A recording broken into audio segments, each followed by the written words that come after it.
আসসালামু আলাইকুম। আমি আছি মোহাম্মদ রিয়াদ হোসেন আপনাদের সাথে।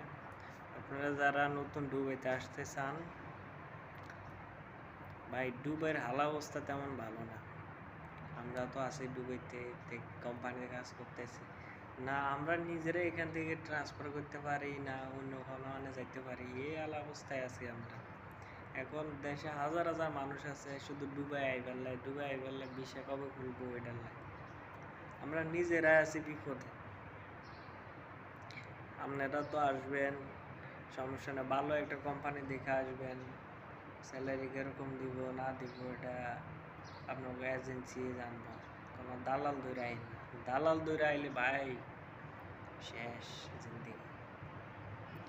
এখন দুবাইয়ের যে হাল অবস্থা, ভিসা হয় না ট্রান্সফার, না ভিসা রেনু হয়, শুধু যেই কোম্পানিতে সেই কোম্পানিতে রেনু। আমাকে সরকারে কোনো কিছু করে না। আমরা এই একটাই জ্বালার মধ্যে আছি। সবাই ভিডিওটা শেয়ার করবেন। আমার সরকারে যেহেতু আমার ভিডিওটা দেখি একটু আমাকে এম্বাসিলেও কথা বলি যে আপনি ভিসার ট্রান্সফারটা একটু চালু করা। নতুন ভিসা লাগতো না, ভিসা আমরা যে এনে আছি, আমরা এনে আটকে রয়েছি, শুধু ভিসা ট্রান্সফারটা চালু করলে হইব।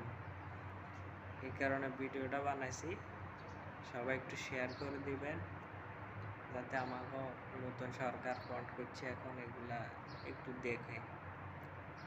একটু আমরা এই জায়গা থেকে আর কি করবো, আমরা তো কিছু করতে পারি না, আমরা গরিব মানুষ, কাম কাজ করে খামো এটাই।